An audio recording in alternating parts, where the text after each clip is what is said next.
이번 시간도 지난 시간에 이어서 디자인의 세 가지 차원에 대한 내용을 계속 살펴보도록 하겠습니다. 아마 지난 시간에 행동적 디자인, 기능은 이해를 필요로 한다라는 내용을 살펴본 것 같은데요. 그 디자이너가 가지고 있는 머릿속에 존재하는 이미지를 디자이너 모형이라고 하고, 사용자 모형은 장치가 작동하는 방법과 관련해서 장치 사용자가 가지고 있는 이미지라고 했죠. 그래서 가장 이상적인 것은 바로 디자이너 모델과 사용자 모델이 일치되어야 한다 하는 부분이었습니다. 그래야 사용자는 장치를 정확하게 이해하고 올바로 활용할 수 있게 된다는 것이었는데요. 그런데 디자이너는 제품에 대한 자신의 생각을 제품을 통해서만 사용자에게 말할 수 있을 뿐이라는 부분을 우리는 알고 있어야 됩니다.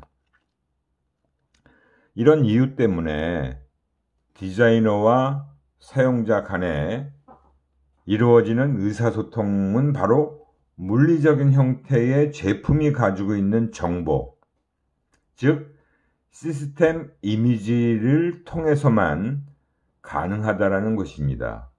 디자이너의 개념 모형과 사용자의 정신 모형이 시스템 이미지라는 걸 통해서만 의사소통이 가능하다라는 거예요. 그래서 이 시스템 이미지가 디자이너가 생각하는 그런 개념적인 모형을 정말 잘 반영하고, 그 반영된 시스템 이미지가 사용자들이 생각하는 의도한 바대로 사용할 수 있는 그런 사용자의 정신 모형으로 자연스럽게 연결되어야만 정말 좋은 디자인이 이루어졌다라고 할 수 있는 거죠. 디자이너는 단지 제품의 시스템 이미지를 통해서만 최종적인 사용자, 즉 엔드 유저와 대화를 할 수 있다는 것이에요.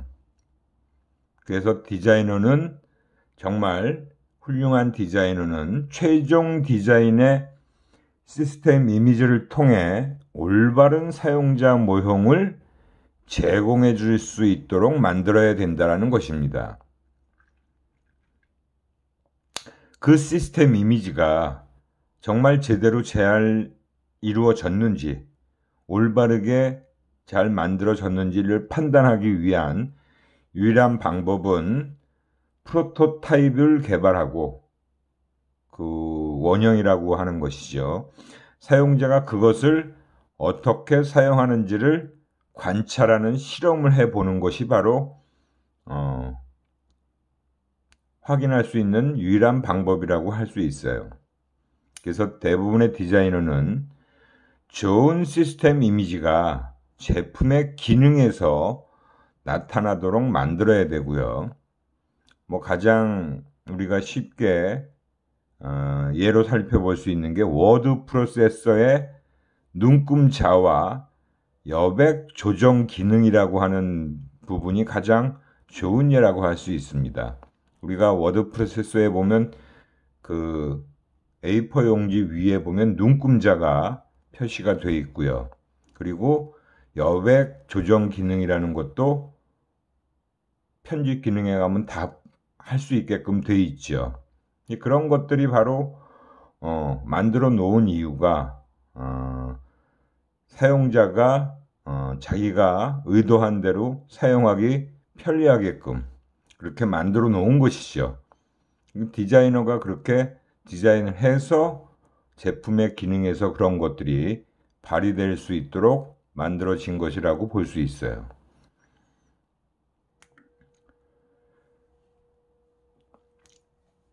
행동적 디자인의 이해력에 관련된 가장 중요한 요소는 바로 피드백이라고 할 수 있습니다. 앞에서도 우리가 피드백이라는 부분에 대해서 또 개념적인 내용을 살펴봤죠. 어떤 명령, 또는 어떤 조작을 했을 때 장치가 그 작업을 수행하고 있다는 것을 사용자가 알 수 있도록 하기 위해서는 장치가 계속적인 피드백을 사용자에게 제공해 주어야 한다는 것입니다.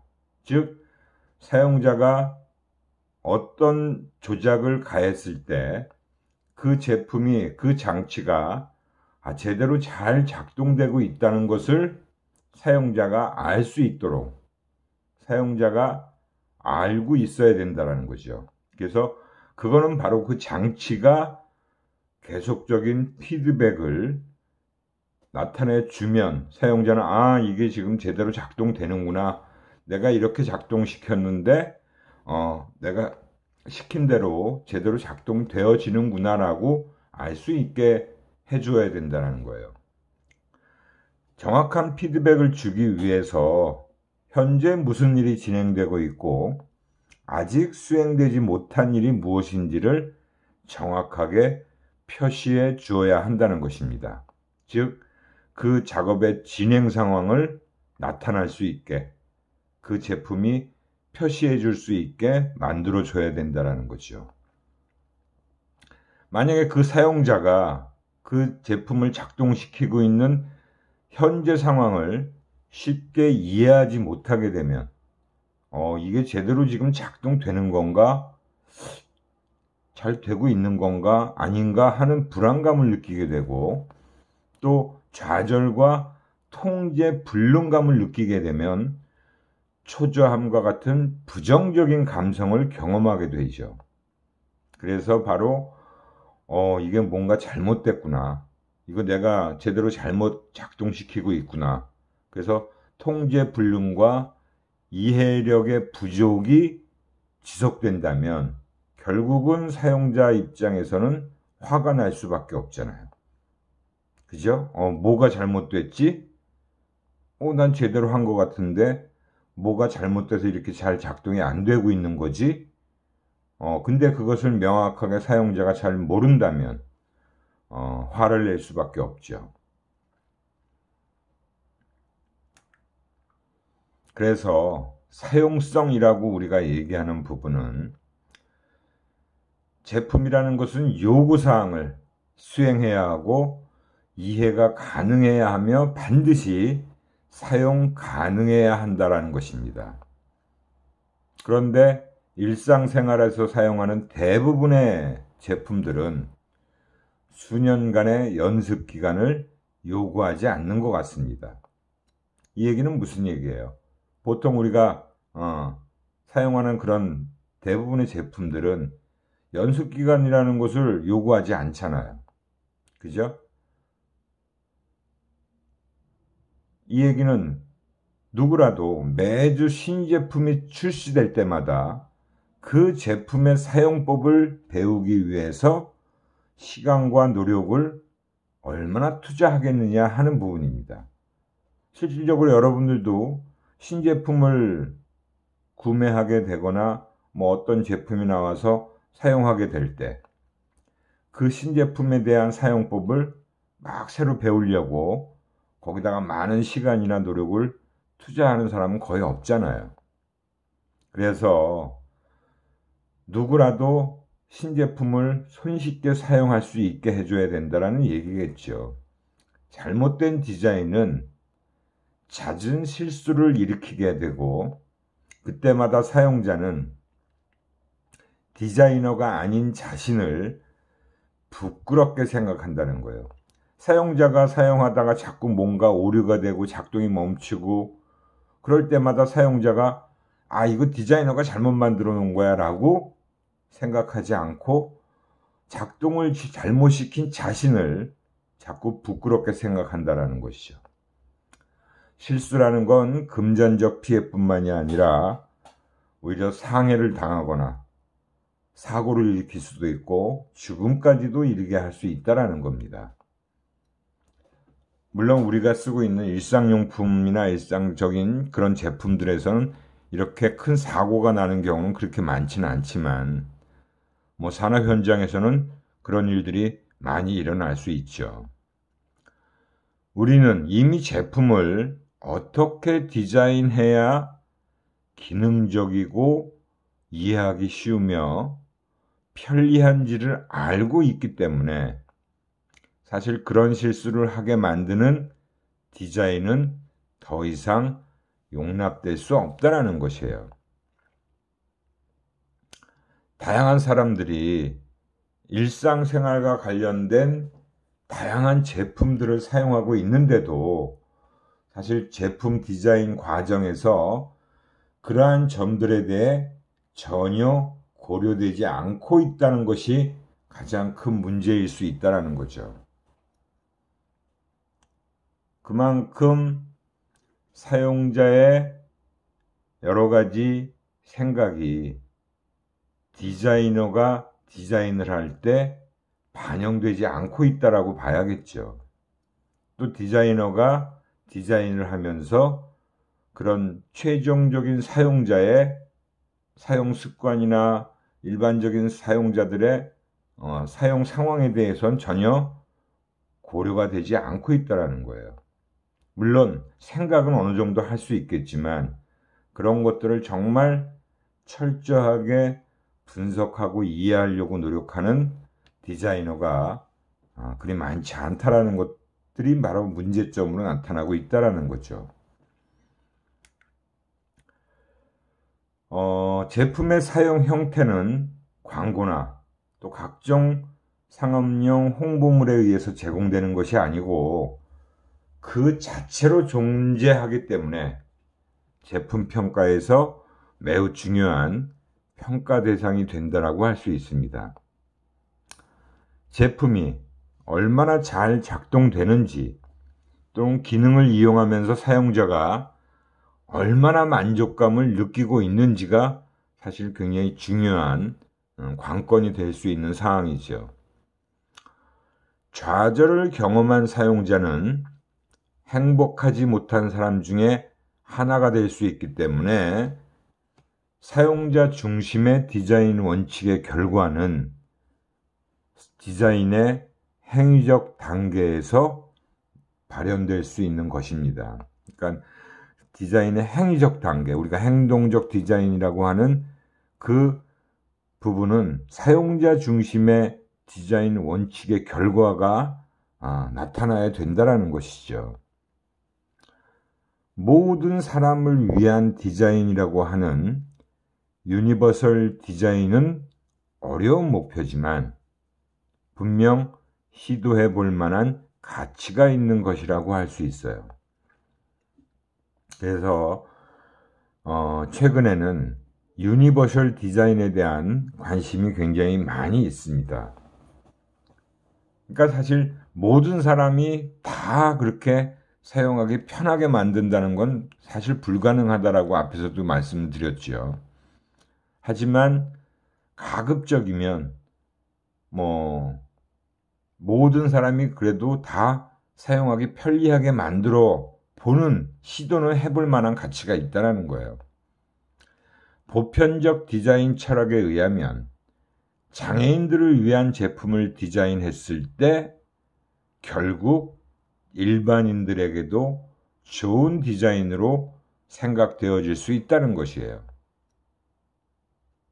그래서 모든 사람들이 사용할 수 있도록 디자인하지 못하는 것에 대해서는 어떤 변명도 존재할 수 없는 것이라고 얘기하는 겁니다. 정말 장애인들도 편하게 사용할 수 있다면, 장애인들이 편하게 사용할 수 있다면, 당연히 일반인들은 더 편하게 쓰겠죠. 그래서 이런 유니버설 디자인에 대한 부분이 최근에 많이 실질적으로 이루어지는 경우도 있어요.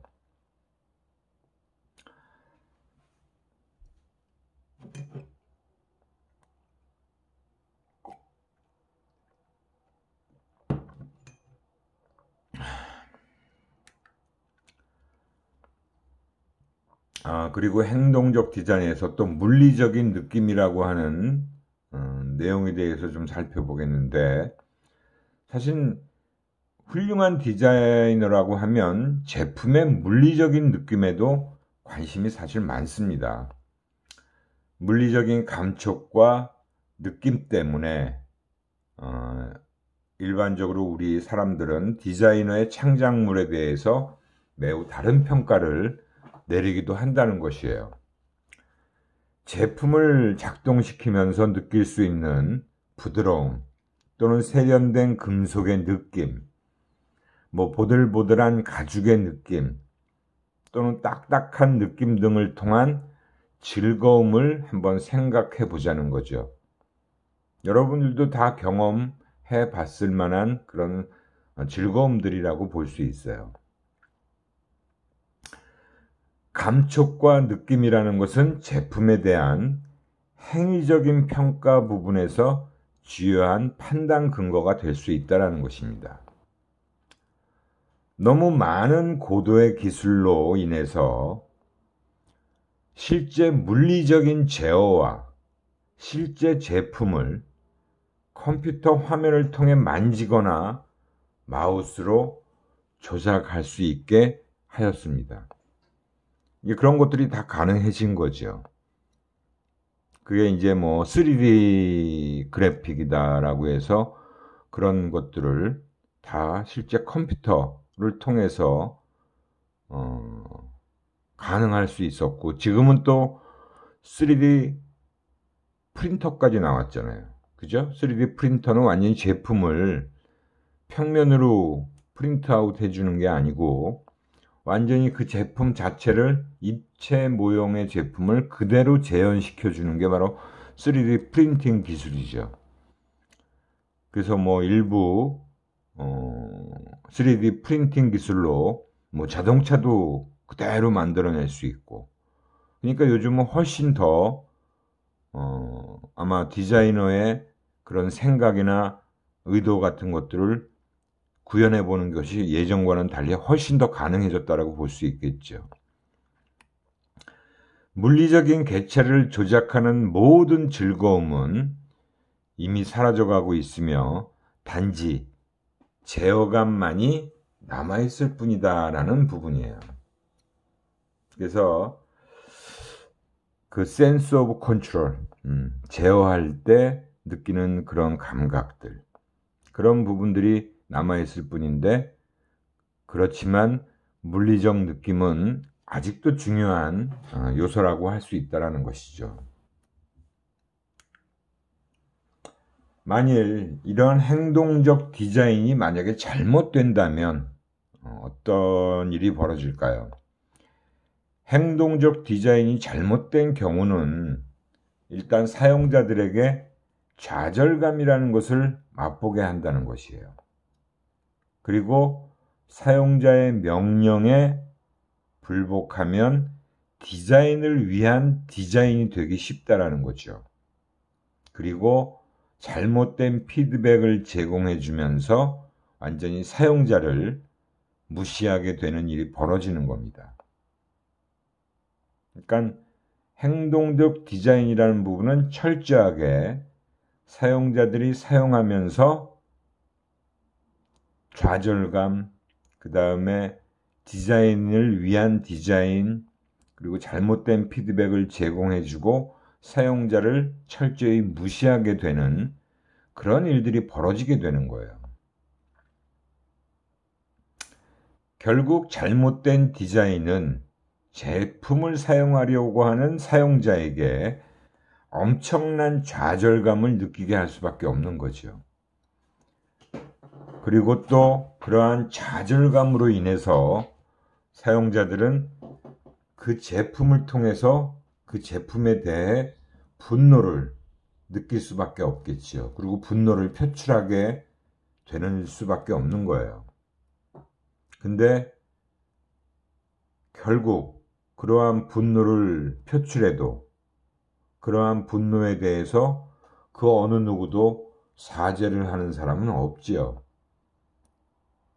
우리가 제품을 사용하다가 사용자가 잘못 작동을 시켜서 오류를 일으켜서 제품이 사용자의 뜻대로 작동이 되지 않는 것에서 그치는 게 아니라 제품이 고장나는 경우도 있어요. 그래서 사실은 그래서 막 그 제품을 만든 회사에다가 불만을 표출하면 그 회사에서는 오히려 사용자의 잘못된 사용이 그렇게 제품을 고장냈고 제대로 된 결과물을 만들어내지 못했다라는 그런 얘기를 하는 경우가 있습니다. 그러니까 사실은 사용자가 전적으로 잘못한 것이 아닌데 사용자에게 잘못이 있는 것이 아니고 오히려 디자인에 잘못이 있는데도 불구하고 그런 일들은 많이 나타나 왔다라고 볼 수 있어요. 발생한다라고 볼 수 있죠. 아마 우리가 어떤 제품을 사용하면서 그런 경험들을 안 해본 경우가 거의 없을 거예요. 그런 일들을 우리는 많이 겪어본 거죠. 그럴 때마다 우리는 우리 자신들만 속상하고 화가 나고 그런 경우가 더 많잖아요. 그래서 왜 많은 디자인이 실패작이 되는지에 대해서 우리가 한번 생각해 봐야 된다는 거예요. 대부분의 디자이너나 또 제품 개발자들, 기술자들은 종종 자기중심적으로 생각을 한다는 것 때문이라고 볼 수 있는 거예요. 디자이너도 또 제품 개발자들도 분명히 소비자 또는 사용자 중심으로 제품을 개발하고 디자인을 한다라고 얘기는 하면서도 실제 디자이너가 디자인을 작업을 하면서 또는 기술자들이 제품 개발을 하면서 자기 중심적인 생각을 하는 경우들이 종종 나타나고 있다는 것이죠. 기술자들이 자기가 선호하고 있는 특별한 요소들을 제품에 집어넣음으로써 이건 굉장한 기술이야. 기술력이라는 걸 좀 뽐내고 싶은 거죠. 기술력에 초점을 맞추는 그런 경향들이 나타나고 있다는 거예요. 그래서 그런 것들을 자기의 그런 새로운 기술 이런 건 정말 지금까지 없던 새로운 획기적인 혁신적인 막 그런 기술이라는 것을 일단 회사 내부에서의 경영자나 CEO에게도 자랑하고 싶고 그죠? 그런 것 때문에 자꾸 그런 초점을 그런 부분에다 맞추는 경향이 있다는 거예요. 또 많은 디자이너들의 경우도 디자인 경연대회에서 상을 타기 위해 온갖 상상력 그리고 뭔가 독특한 은유적인 또는 의미론의 복잡한 사용을 막 맹목적으로 추정한다라는 것은 그 부분에 온갖 신경을 다 쓰면서 사용자가 사용할 제품들을 창조해내는 경우들도 많이 있다는 겁니다. 근데 거기서 중심이 되는 건 사실은 사용자여야 하는데 사용자가 되지 못하고 그런 제품 개발자들이 자기의 새로운 기술력, 디자이너는 본인의 독특한 상상력, 뭔가 은유적인 자기 생각에 이건 이렇게 표현해주면 좋을 거야. 많은 사람들이 좋아하겠지. 이건 아주 굉장히 획기적인 디자인이야. 이런 생각들을 하면서 디자인을 하게 된다는 거죠. 이러한 이유로 인해서 많은 디자인이 실패작이 될 수 있다는 것입니다. 이미지와 소리의 기술적인 복잡도에 초점을 맞추거나 회사의 각 부서들 간의 정치적인 논리를 표현하는 데 초점을 맞추다가 실패한 무수한 웹사이트들도 사실 여기에 해당되는 사례라고 볼 수 있어요. 그러니까 사실 그 많은 기업들이 뭐 홈페이지나 그런 거 초창기에 사실은 그런 것들을 만들 때도 내부의 회사 부서들 간의 그런 정치적인 논리, 누구한테 잘 보이기 위해서.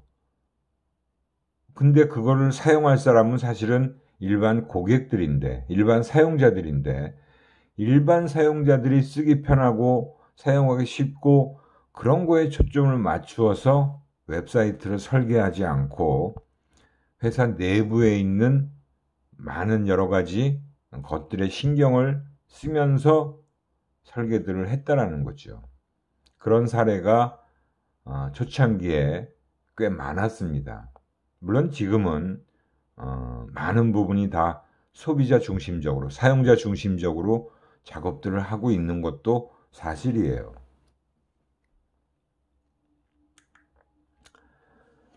그래서 좋은 행동 디자인이라고 할 수 있는 것은 실제 제품을 사용하는 사람들의 욕구를 정확히 이해하고 그 욕구를 만족시키는 것에 초점을 맞추면서 그 사람, 사용자 중심으로 제작이 되어야 한다는 것입니다. 근데 그런 기술자와 제품 개발자와 디자이너는 자기 자신이 사람이기 때문에 사람들을 잘 이해하고 있다라고 말은 해요. 하지만 사실은 그렇지 못하다는 것이죠. 그게 제가 실제 현장에서 또 경험해 본 바로도 그런 일들이 많이 있었어요. 정말 제품 개발자들은 그리고 디자이너들은 너무나 많은 것들을 알고 있다라고 생각들을 합니다. 그런데 동시에 아무것도 전혀 모르고 있는 부분도 많이 있어요. 그들은 기술적인 측면에 대해서는 너무나 많은 것을 알고 있지만 일반 사용자들이, 일반 사람들이 어떻게 살아가고 있고 어떤 활동을 하고 있는지에 대해서는 사실은 너무나 모르는 것들이 많다라는 것이에요. 자기도 사실은 소비자이기도 하고 자기도 사실 사용자이기도 하지만 그 사람들은 그 제품을 디자인하거나 그 제품을 개발할 때 자기네들은 전문가들이에요. 그 제품을 너무나 잘 알고 있어요. 그렇기 때문에 정말 일반인들이 뭘 어떻게 사용하는지에 대해서는 정작 잘 모르고 있다는 것입니다. 또한 제품 개발과 관련된 사람들은 기술적인 세부사항, 아주 디테일한 부분, 디자인의 어려움과 프로젝트에서 나타난 문제들에 너무 익숙해져 있기 때문에 제품 개발과 관련이 없는 사람들이 제품을 바라보는 관점으로 그 제품에 대해서 이해하는 부분은 거의 없다라고 볼 수 있죠. 그렇게 이해를 못하는 거예요. 일반 사람들이 봤을 때 그 제품을 봤을 때 뭐가 작동하기 힘들고 이건 사용하기 어렵게 돼 있고 이거는 뭐 사용자가 생각한 대로 잘 움직여주지 않고 이런 일들은 자기네들은 경험해보지 못한 거죠. 자기네들이 개발하고 자기네들이 디자인하는 제품들에 대해서는 너무나 기술적인 부분, 디테일한 부분까지 너무나 잘 알고 있고 그런 부분에서 나타나는 문제들에 대해서 너무나 익숙해져 있기 때문에 일반 사용자들도 그렇다라고 생각을 하는 거죠. 그러니까 그 사람들 입장에서 그 사람들 관점에서 제품을 이해하는 것은 어떻게 보면 불가능할 수도 있다라고 봐야겠죠.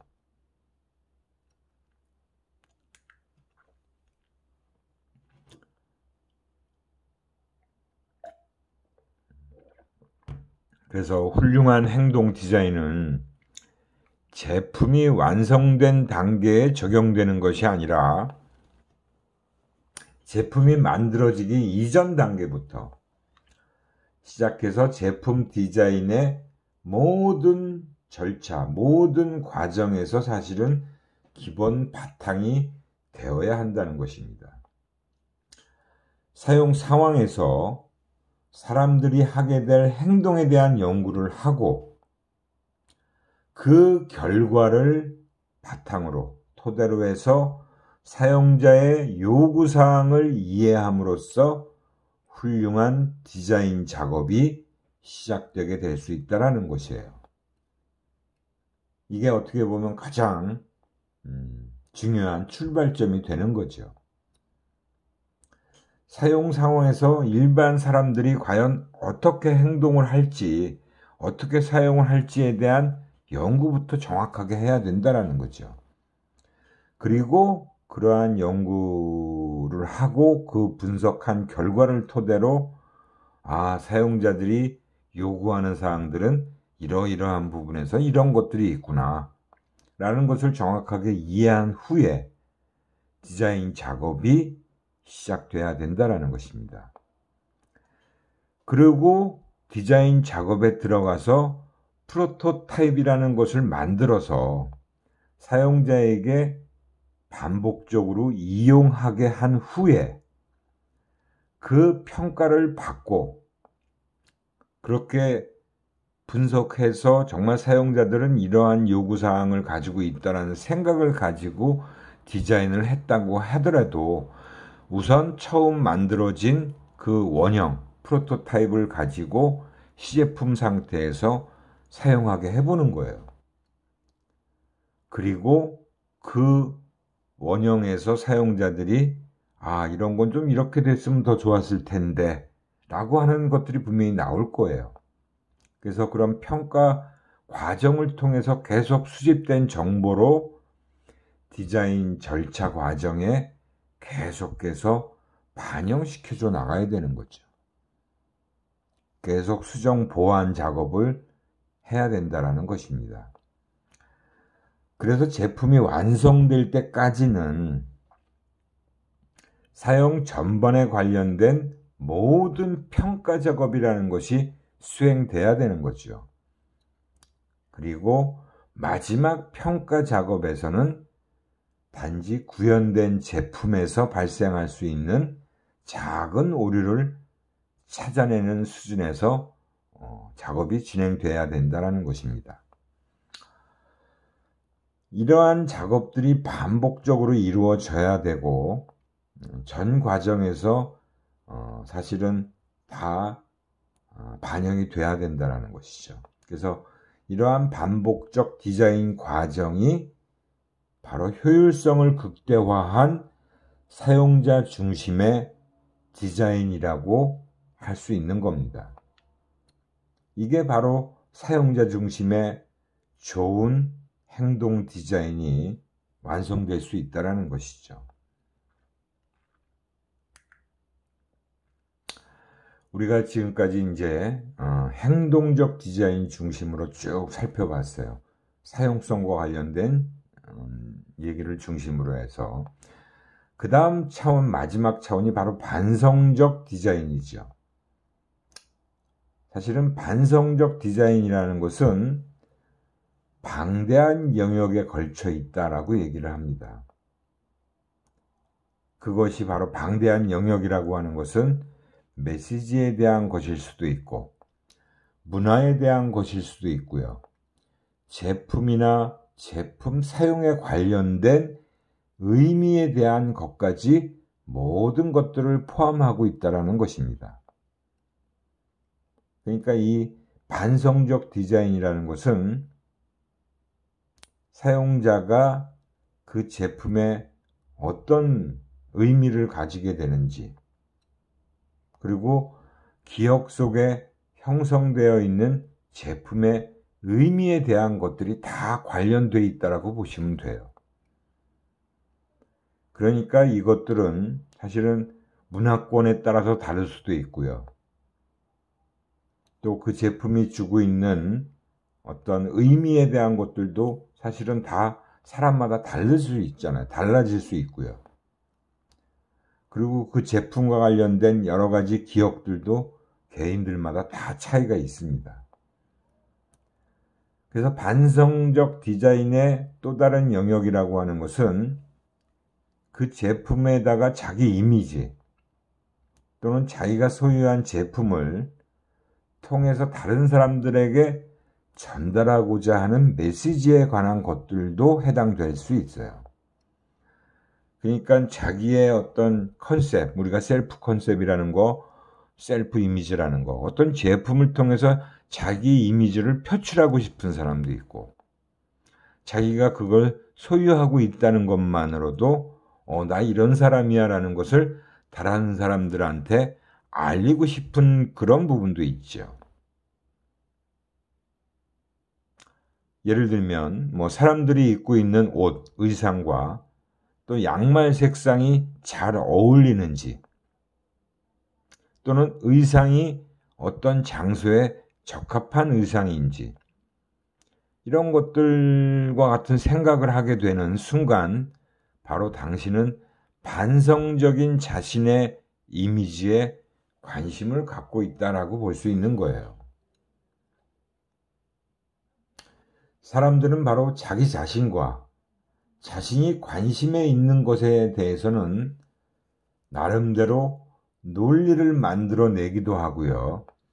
그 논리 안에 이미 그런 반성적 절차의 모든 특성들이 다 포함되어 있다라고 볼 수 있는 겁니다. 이런 것들이 이제 반성적 디자인이라고 하는 부분이기 때문에 사실은 이런 반성적 디자인이라고 하는 것은 어떻게 보면 굉장히 많은 생각을 해야만 어느 정도 고려할 수 있는 부분이라고 봐야겠죠. 예를 들어서 우리가 이제 시계를 놓고 반성적 디자인 측면과 행동적 디자인 측면으로 한번 살펴보겠습니다. 그래서 독창성을 통한 반성적 디자인의 예라고 할 수 있는 게 바로 타임 바이 디자인사라고 하는 그런 시계 회사가 있었어요. 그래서 바로 파이라는 시계입니다.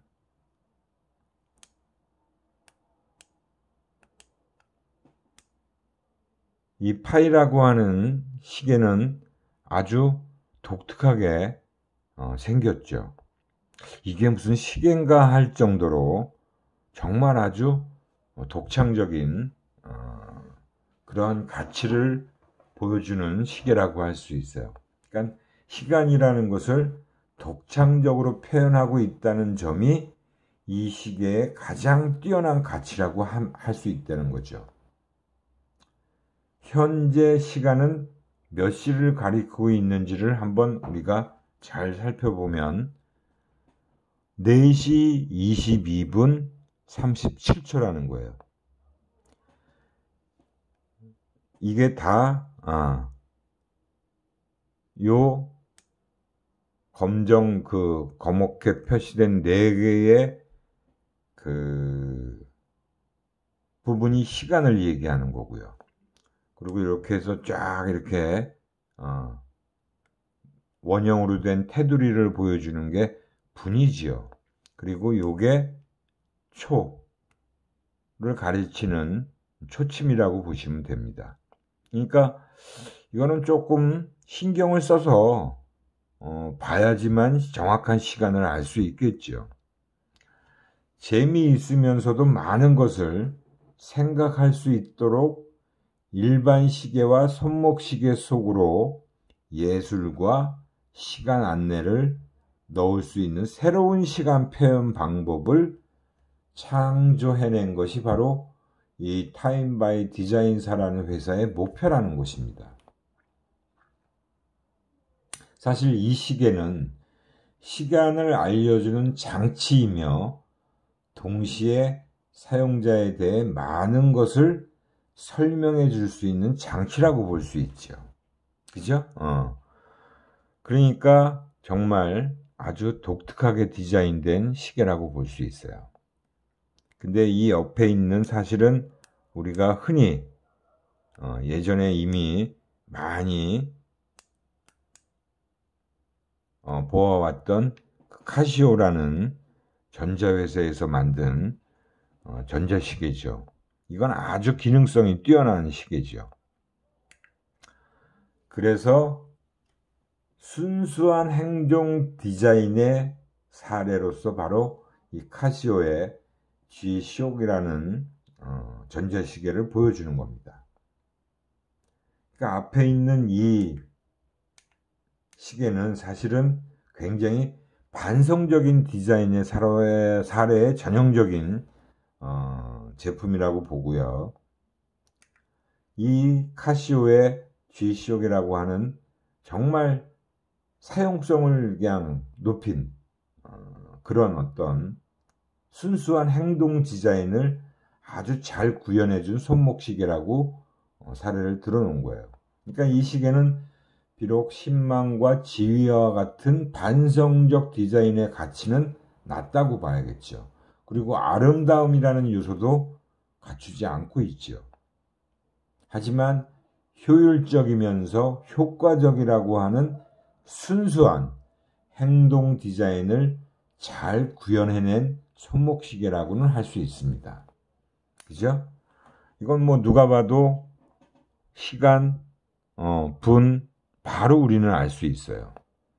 그리고 요일, 그리고 월, 일 이런 것들도 너무나 우리는 쉽게 알 수 있게끔 두 줄에 걸친 시간 표시, 그 다음에 스톱워치 기능, 카운트다운 기능을 할 수 있는 타이머와 알람 기능에 관련된 행동적 디자인 요소들이 너무나 잘 갖춰져 있는 그런 시계입니다.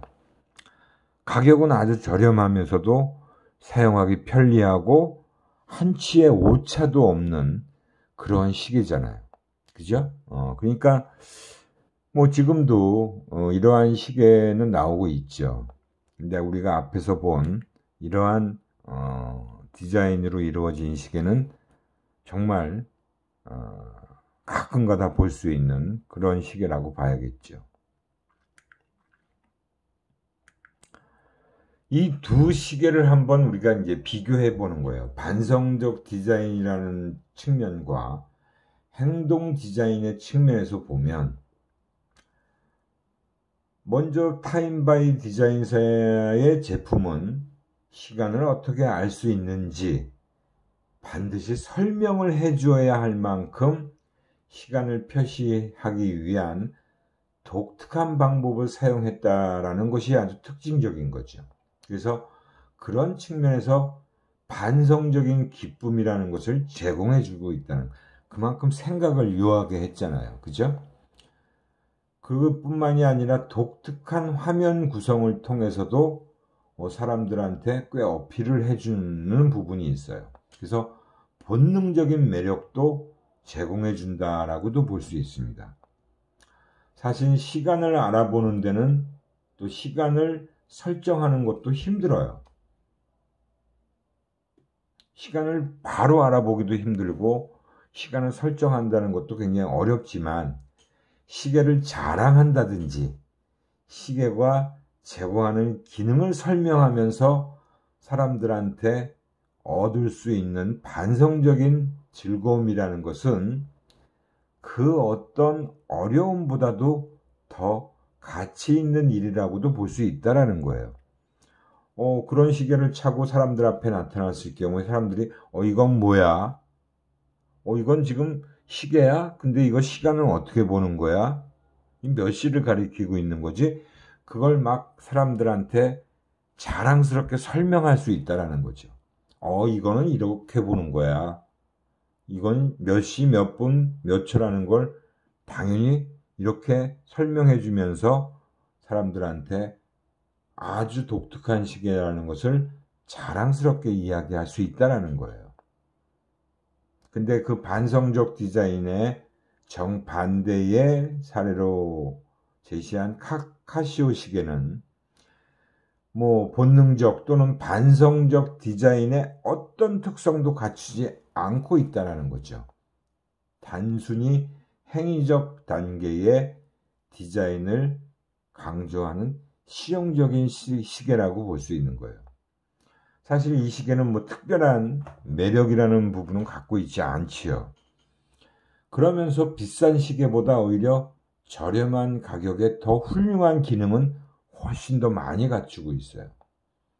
정말 실용적인 시계라는 것을 자랑스럽게 여길 만한 점을 제외하면 사실은 어떠한 반성적 호소력이라는 것을 갖고 있지 않다라고 할 수 있죠. 이게 이제 바로 이 두 시계의 차이를 아주 극명하게 비교해 준 부분이라고 볼 수 있습니다. 우리가 반성적 디자인을 얘기하면서 이 반성적 디자인의 본질이 무엇인가 라는 부분을 좀 생각해 볼 필요가 있다는 거죠.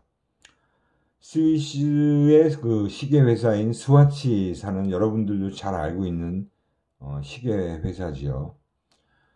자기네 시계 회사를 시계 회사가 아닌 감성 회사라고 자랑스럽게 얘기를 한답니다. 스와치사는 시계가 시간을 정확하게 알려주는 것에서 오히려 감성을 전달하는 매개체로 시계의 본래 목적을 변화시키는 일을 하고 있다라고 얘기를 하는 거예요. 그러니까 그 시계라는 제품이 수행할 수 있는 기능의 여러 가지 합보다 더 큰 의미가 시계라는 제품 속에 내재되어 있다는 사실을 스와치사의 사례를 통해서 우리는 알 수 있습니다. 이는 제품의 실질적인 가치라는 것은 사람들의 감성적인 욕구의 충족에 의해서 발현될 수 있으면서 모든 욕구 중에서 가장 중요한 것은 세상에서 자기 이미지와 자신의 위치를 만들어 가는 것이다 라고 얘기를 하고 있는 겁니다. 시계는 시간 이상의 것을 말한다 라는 산업 디자인의 역할에 대해 기술한 책에서 그 저자인 델 코테스는 시간만을 알려주는 시계를 디자인하는 것은 불가능하다. 시계 디자인만으로 또는 제품 디자인만으로 우리는 그 제품을 사용할 사람의 나이나 성별, 외모에 대한 다양한 추측을 할 수 있다라고 얘기를 하고 있어요. 그러니까 시계에 어떤 디자인을 사용하느냐, 그러니까 그 사람이 차고 있는 시계의 디자인을 보면 그 제품의 사용자의 나이, 성별, 외모 이런 것들을 추측해낼 수 있다라고 얘기를 하는 거죠. 혹시 값비싼 손목시계를 구입하려고 한 적은 있는지, 또는 뭐 비싼 보석류를 구입하려고 했는지, 아니면 단 하나뿐인 스카치 위스키나 유명한 보드카 이런 것들을 이제 정말 어떤 그 유명한 제품을 찾아낼 수 있는지, 그리고 여러 가지 짝퉁 제품들과 함께 섞여 있는 그런 제품들 중에서 진짜 제품을 찾아낼 수 있는지 아마 쉽지 않을 거죠. 그죠? 뭐 우리는 많은 사람들이 사실은 짝퉁 가방도 들고 다니고 뭐 짝퉁 핸드백, 뭐 짝퉁 손모시계 이런 것들을 다 차고 다니지만 그게 뭐 진짜인지 짝퉁인지를 정확하게 변별하는 게 그렇게 쉽진 않잖아요. 근데 그냥 속으로는 저거 짝퉁일 거야 라고 생각하는 적은 많이 있을 겁니다. 근데 우리가 이런 질문도 또 해볼 수 있죠. 왜 원본 그림이 정교한 기술로 재현된 복사본보다 가격이 더 비쌀까? 그림의 가치가 미적인 것에 있다면 사실 최고의 기술로 재현된 복사본만으로도 그 가치는 충분할 수 있죠. 그렇지만 그림은 분명 미적인 가치보다 더 큰 가치를 가지고 있을 수 있다는 것이에요. 그래서 우리가 그 원본이라는 것을 굉장히 소중하게 생각하죠. 가치 있게 생각하고. 거기에는 바로 그 원본을 소유하고 있다는 것이거나 또는 원본을 직접 볼 수 있다는 것에 관련된 반성적 가치를 의미한다라고 보는 것입니다. 사실 이러한 그 위에서 얘기한 것들 여러 가지 우리가 의문시했던 그런 부분들은 다 문화적인 것에 바탕을 두고 있는 거예요. 이 모든 것들은 다 행위자의 마음속에 존재하는 것들이고 바로 이것이 반성적 디자인의 본질이라고 할 수 있는 것들입니다.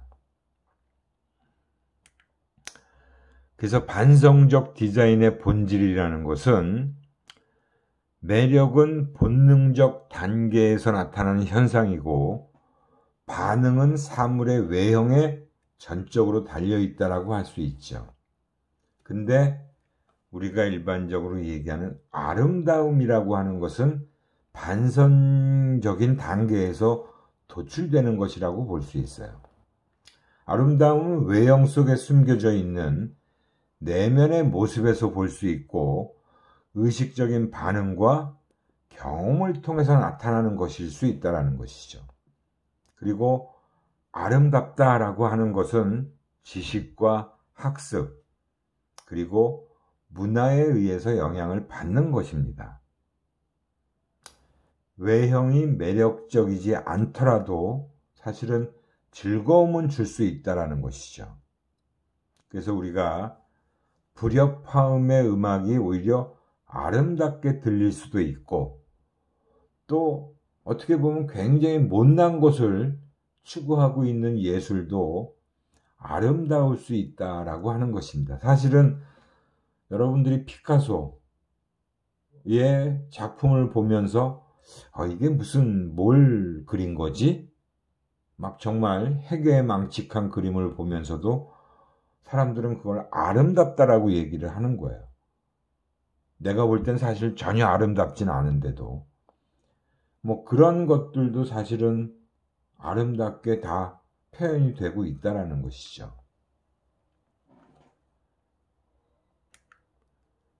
그래서 우리가 반성적 디자인에서 그 반성적 디자인의 기능이라고 하는 것은 종종 제품에 대한 사람들의 전반적인 인상을 결정하는 과정에서 아주 중요한 역할을 할 수도 있다는 것입니다. 그게 바로 명성이나 희귀성, 전문성 이런 것들을 얘기한다고 봐야겠죠. 우리는 세상에서 단 하나밖에 없는 하나다 이게 단 하나밖에 없는 것이다라고 하면 그것에 굉장히 비싼 돈을 주고라도 그것을 소유하고 싶어 하잖아요. 그죠?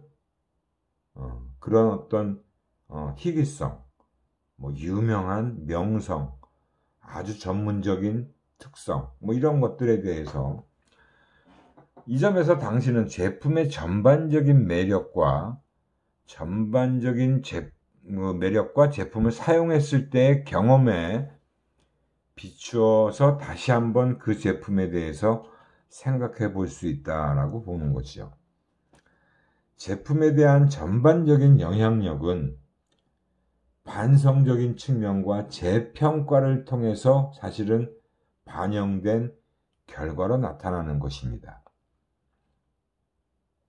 혹 당신이 진정으로 좋아하는 소지품을 친구들이나 주변 사람들에게 자랑하거나 또는 친구들이 비난할까봐 숨겨본 적이 있는지를 한번 생각해 보시면 될 거예요. 이건 난 진짜 나한테는 소중한데, 그 소중한 제품을 다른 사람한테 한번 자랑스럽게 얘기해 본 적도 있을 수 있고, 또는 근데 내가 소중하게 생각하는 제품을 다른 사람들은 하찮게 또는 그게 뭐 별 볼 일 없는 것으로 생각할까봐 내가 숨겨본 적도 있을 거 아닙니까?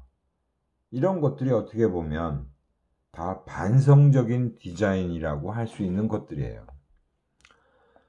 자랑스럽게 생각했다면 사람들에게 보여주고 싶었을 것이고 실제 몇몇 사람들한테 실제로 자랑도 했을 것입니다. 이런 것이 바로 반성적 디자인의 기능이라고 할 수 있는 것들입니다. 지금까지 우리가 디자인의 세 가지 차원에 대해서 쭉 살펴봤어요. 그리고 이게 감성과 디자인이라고 하는 얘기들을 아주 많은 분량으로 정리를 해놓은 것들이죠.